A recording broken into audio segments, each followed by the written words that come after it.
Videoma hoş geldiniz. Bugün size bu kuru kafa detaylı modelimin anlatımını yapacağım. Evet, örneğimizin aslında tığ işiyle yapıyoruz fakat alt kısmı, yaka kısmı ve kol kısımlarında şişle lastik örüyoruz. Lastik her zaman herkesin bildiği gibi bir düz bir ters. Önce ilmeklerimi atıyorum. Ben 120 ilmek yaptım X small için. Siz kendi bedeninize göre ilmek sayınızı atabilirsiniz. Evet, ilmeklerimi dizdim. Şimdi bir düz bir ters olarak lastiğime başlıyorum.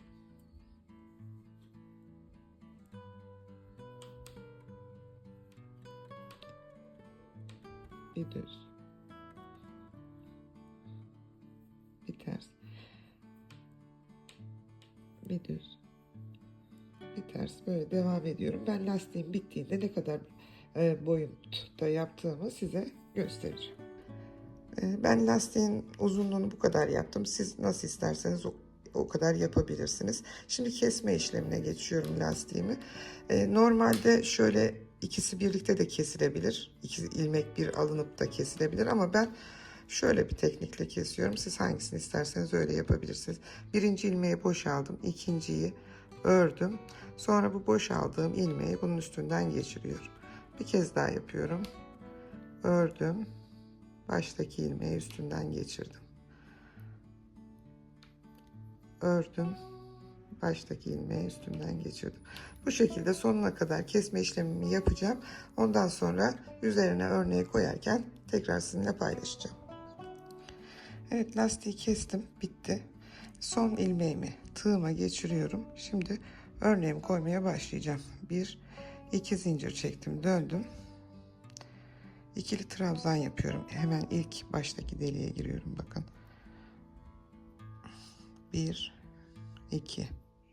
Yanındakine hemen tekrar ikili bir trabzan daha.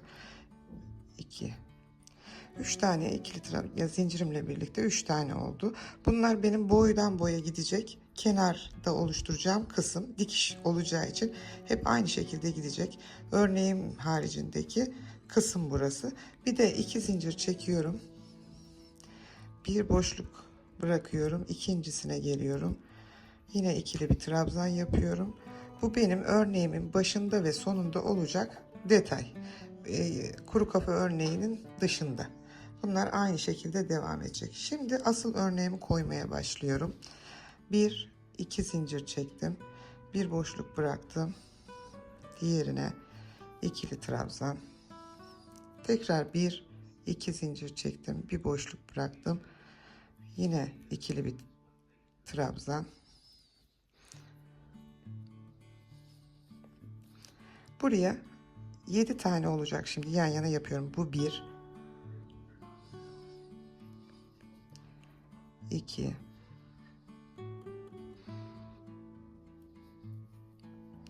3, 4,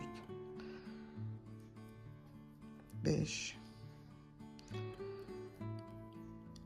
6, 7 tane ikili trabzan yaptım. Sonra tekrar 2 zincir çekiyorum. Bir tane bırakıyorum, yanına getiriyorum. Bir delik oluşturuyorum. Tekrar 2 zincir, bir boşluk. Yine ikili trabzan. Yani başta 2 delik, 7 trabzan, 2 delik. Buraya da 15 tane ikili trabzan yapacağım.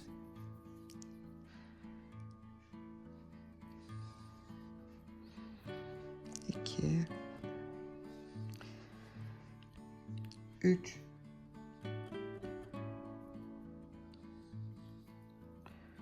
4,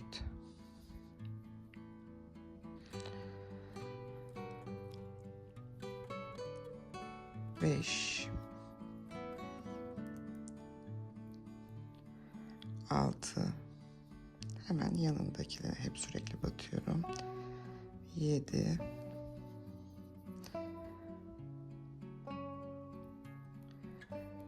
8, 9, 10, 11, 12, 13,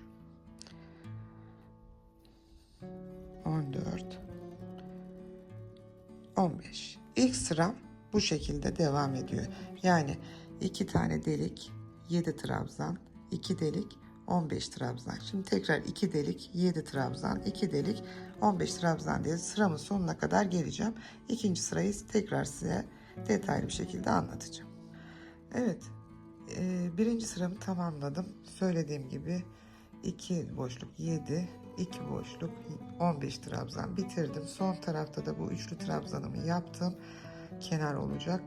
Zincir çekiyorum 2 tane, döndüm. Bu birinci trabzanımız yerine geçiyor. 2, üçüncü trabzanımı da yaptım. 1, 2 zincir çekiyorum. Buraya yine delik kısmımı oluşturuyorum. 1, 2 zincir çekiyorum.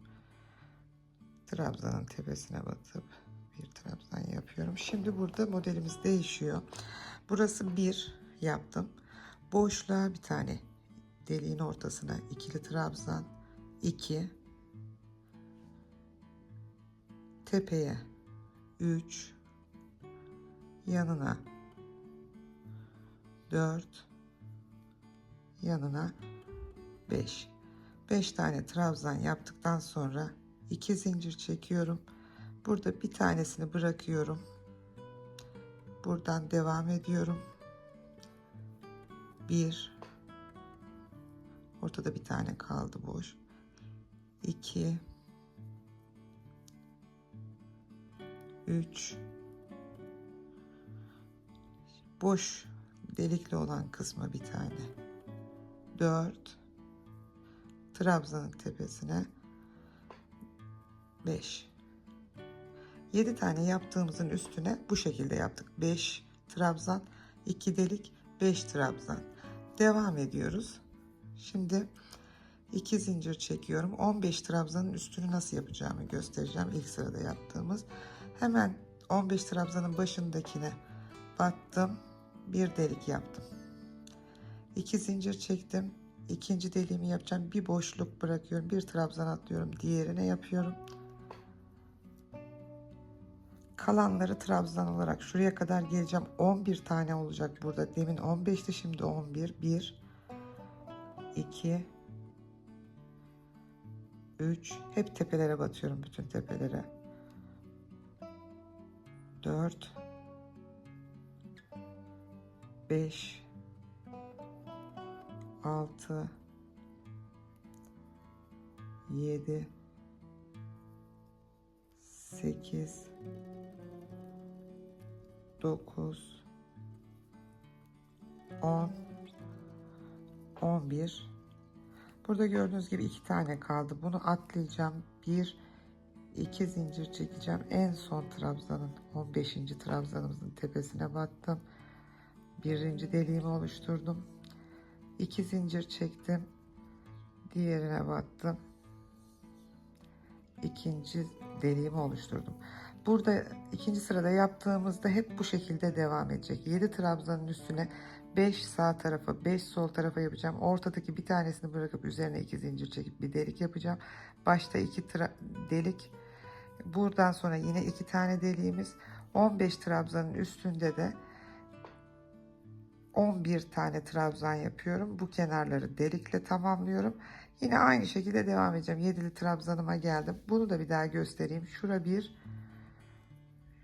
şura 2, üçüncüsü 7'li trabzanın birinci trabzanının tepesi.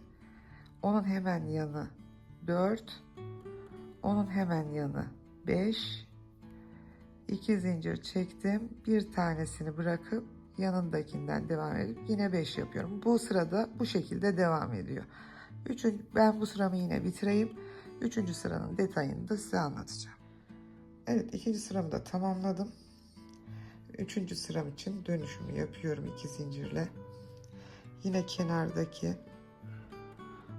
3 tane trabzanımı tamamlıyorum.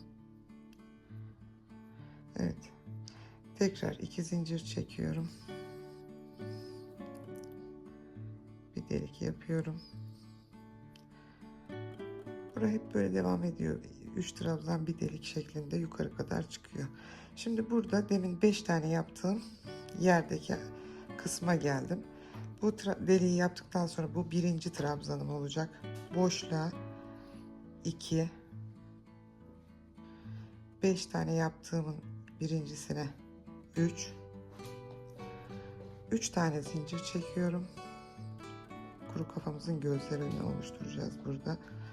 Beşinciye, 5. trabzanıma 1, orta deliğe 2,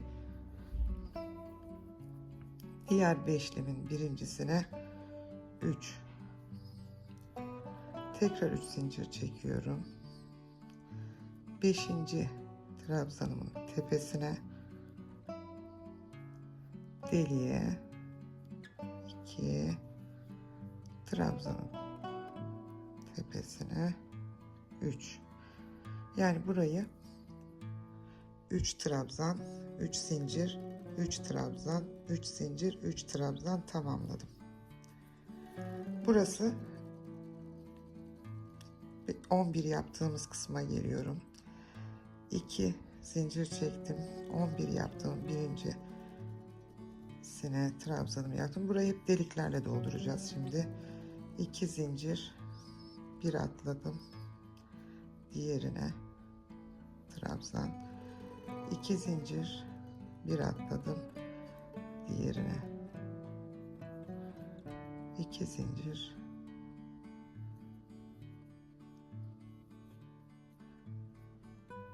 3, 4. deliğimizi en son trabzanıma yaptım. 4 tane de bunun üzerine delik yapmış oldum. Tekrar devam ediyorum. 2 zincirimi çekip buradaki deliğimi oluşturuyorum. Sonra az evvel yaptığım gibi 3 buraya, 3 zincir, 3 bu deliğe, 3 zincir, 3 bu deliğe devam ediyorum. Yani 3. sırada yapacağımız temel işlem bu. Evet, siz de görüyorsunuz, kuru kafa detayımız yavaş yavaş ortaya çıkıyor. Şurası ağzı, göz kısımları. Bu sırayı da tamamladım. Dönüyorum yine 2 zincirle. Yine kenar kısımdaki 3 tane trabzanımı oluşturuyorum. Yine 2 zincirimi çekip bu kısma batıyorum. Buradan sonrası biraz dikkat edelim. 1, 2, 3 tane trabzanımızı yaptık. 3 zincir çektiğimiz kısma 3 tane sık iğne yapıyoruz. 1, 2, 3. Buradaki 3 trabzanın tepelerine de 3 sık iğne. 1, 2, 3. Buradaki 3 zincire de 3 sık iğne. 1, 2, 3. Buradaki 3 trabzanımızda yine 3 tane trabzan. 1, 2, 3. Gördüğünüz gibi bura bu şekilde oluyor. Az evvel yaptığımız delik kısımları nasıl yapacağımıza bakalım. 2 zincirimi çektim, buradan sonra yine bir delik. Bu 11 tanenin üstüne 4 tane delik yapmıştık 2 zincirli. Bunun tam orta kısmına dolgular yapacağız. Şu kenar yine boş kalacak. 2 zincir, tepeye battım, bir delik daha yaptım. Şimdi bu kısmı şurada yaptığımız 7 tane oluşturacağız. 1 trabzan, 2 tane deliğin içine yapıyoruz. 3 trabzan oldu. Tepeye battık. 4, 2 tane içe yine 6, bir de bu tepeye battık. 7 tane trabzanı yaptık. Kalan delikli kısımları yine delik oluşturuyoruz. 2 zincir ve trabzanla. Sonra yine aynı işleme geçeceğiz sık iğne kısmına. Yani bu sıranın detayı da bu. Evet, bu sırayı da tamamladım. Tekrar diğer sıra için dönüyorum 2 zincirimle. Yine buraya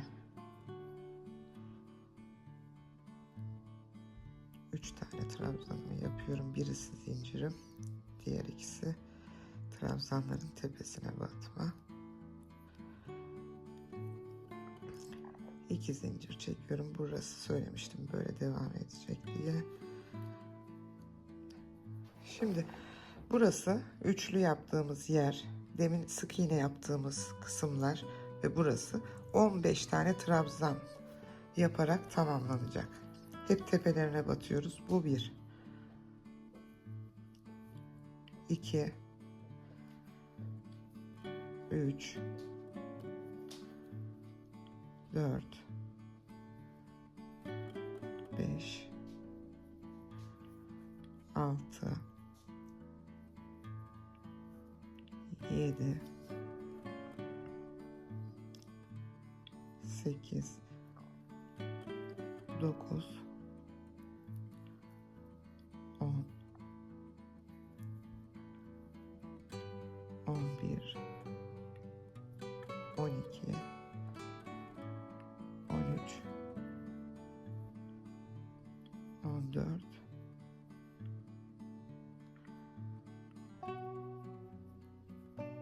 15. Bu şekilde kafa kısmını oluşturuyoruz bu sırada. Şimdi diğer kısımda ne yapacağımızı da anlatayım. 2 zincir çektim. Yine aynı deliğin üstüne trabzanımı yaptım. Şuradaki ikinci deliğime bura 1 olacak. Bu 2. Bu da 7 tane yapmış olduğum ilki. 3. Buraya 3 tane trabzanı yapıyoruz. Şu kısma 3 tane delik oluşturacağım. Birer atlayarak bir boşluk, diğerine battım. 1, 2 zincir çektim. Bir boşluk, diğerine battım. 2, 2 zincir çektim. Bir boşluk, diğerine battım. 3 tane deliği oluşturdum. Bu boşluğa 1, 2. Örneğin bu şekilde devam edecek. Evet, bu sırayı da tamamladım. Şimdi üst sıraya geliyorum. Bu sıra aslında bizim ilk örneğimizi koyduğumuz sırayla aynı. Yani tekrar aynı şekilde devam ediyor. 3 trabzanımı yaptım. 2 zincir çekip bir deliğimi oluşturdum. 15 tane trabzan. Tepelere baktığım zaman zaten burası 15 taneydi. 2, 3, 4, 5, 6, 7, 8, 9, 10, 11, 12, 13,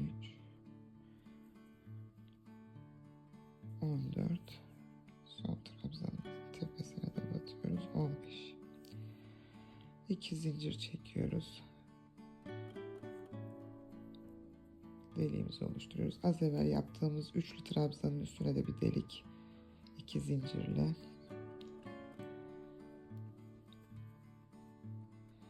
Şimdi burada 3 tane delik oluşturmuştuk.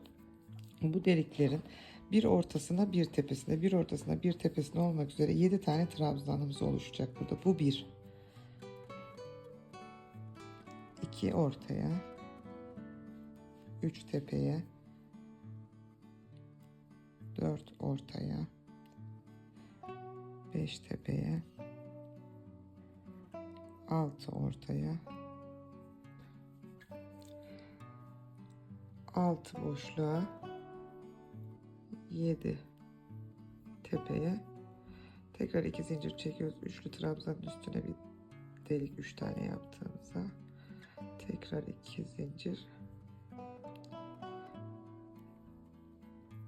yine 15 trabzan olan kısma geliyoruz. Yani bu sıranın da detaylı yapımı bu. Evet, bu sıramı da tamamladım. Kuru kafanın oluşumu için son sıradayım. Aslında bu sıradan ilk başta yapmıştık ama tamamlaması açısından gösteriyorum. Yine baştaki trabzanlarımı yaptım. Zincir trabzanımı yaptım. Şimdi tekrar 15 tanenin birincisine bastım. Zincirli trabzanımı yaptım. Tekrar 2 zincir çekiyorum. Bir boşluk bırakıyorum. Yanındakine trabzanımı yapıyorum. Buradan sonra 11 tane yapacağım. 1 2 3 4 5 6 7 8 9 10 11 yaptım. 11 trabzan, 1 2 zincir çekiyorum. 15. bir sıra önceki 15. trabzanın tepesine batıp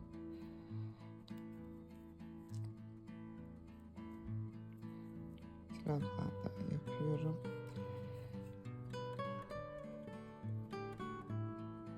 2 zincir çektim. Şimdi burada kuru kafamın birinci detayı tamamlandı. Daha ilerleyen sıralarda da size göstereceğim. Burada da bittiği yerde ağız kısmını açıyoruz. Yine aşağıda yaptığımız gibi 5 2 5 kısmını oluşturacağız. Bunu zaten buradan bildiğimiz için anlatmama gerek yok. Yani sırayla bu şekilde ilerleyecek modelimiz. Evet, ben örneğimi koydum. Boy olarak kol kesimi kısmına geldim. Kol kesimi burada ilmek olmadığı için kol kesimi yerine sık iğnelerle doldurarak kesme işlemini tamamlıyoruz, kesmiş oluyoruz. Şöyle bir zincir çektim, döndüm. Trabzanlarımın başına birer tane sık iğne.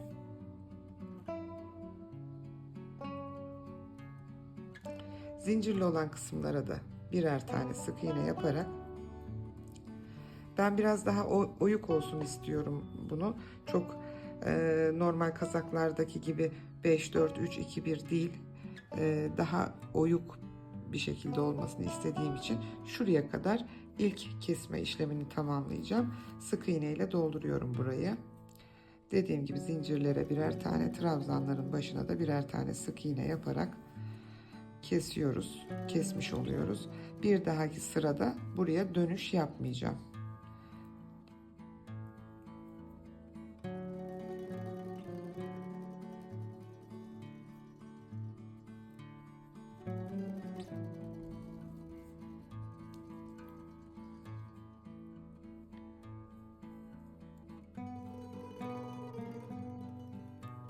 Evet, istediğim şekilde oyuk kısmını ayarladım ve sık iğne ile doldurdum. Bundan sonra örneğime kaldığım yerden devam edeceğim.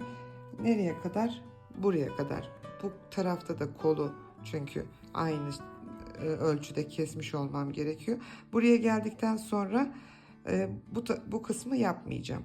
Burayı da daha sonra sık iğne ile tamamlayacağım. Çünkü terse gelip iplik koparmak istemiyorum şu anda. Buraya kadar öreceğim, örneğimi tamamlayacağım. Tekrar geri döneceğim. Sonra kesmelerimi daha az yapacağım. Dörder trabzan yaparak oyma işlemi tamamlandığı zaman da şu kadar bir ölçü ön kısmım için benim yeterli. Buraya gelene kadar kesmeyi tamamlayacağım ve bitireceğim. Evet, ben arka tarafı tamamladım bluzumuzun. Söylediğim gibi bu kısmı göstermiştim nasıl sık iğne yaptığımı. Diğer kısımları da birer birer eksilterek şuraya kadar geldim. Ondan sonrasını düz bir şekilde çıktım. Biraz halter kesimi yaptım arka tarafı. Lastikleri de sonradan ördüm ve diktim. Yani dikmek değil, tığla birleştirdim bunları. Şimdi size önü de tamamladım ben. Önü biraz daha büyük başladım. Arka taraftan daha geniş başladım. Önü de aynı şekilde kesme işlemlerimi yaptım üstünden sık iğne giderek. Buraları da zincir çekerek daralttığım kısımları yaptım ve üstüne tekrar sık iğnesini yaptım. Burası göğsün üstüne gelecek kısım. Bunu da tamamladıktan sonra lastiği nasıl birleştirdiğimi göstereceğim size. Buraya için uygun ilmekte lastiğimi yaptım. Kestim. Kesmede kalan son ilmeğimi tığıma geçiriyorum hiç koparmadan. Lastiğimin düz yüzünü örgümüzün düz yüzüne getiriyoruz. Bu şekilde ikisini birlikte tutuyorum. Şimdi dikme işlemini tığla yaptığım için bunu göstereceğim size. Evet, bakın burası kesili. İlk trabzanın tepesine batıyorum. Burada da ilk deliğe batıyorum. Evet, şimdi çektim ilmeğimi. İkisini birlikte alıyorum. Tekrar trabzanımın tepesine bastım. Buradaki diğer sık iğne kısmına bastım. Çektim. İkisini birlikte aldım. Bir kez daha burası lastiğin ucu, içinden çıkarttım ve bu şekilde dikme işlemini yapıyorum. Yani iğne iplik kullanmıyorum. Tığla yapıyorum. Çok da güzel oluyor gördüğünüz gibi. İki tarafını da göstereyim. Çok düzgün bir şekilde oluyor. Şimdi ön kısmımı da ben tamamlayacağım. Ön yüzümü lastiğini, kolların lastiğini tamamlayıp askı kısmını da hallettikten sonra son halini sizlerle paylaşacağım.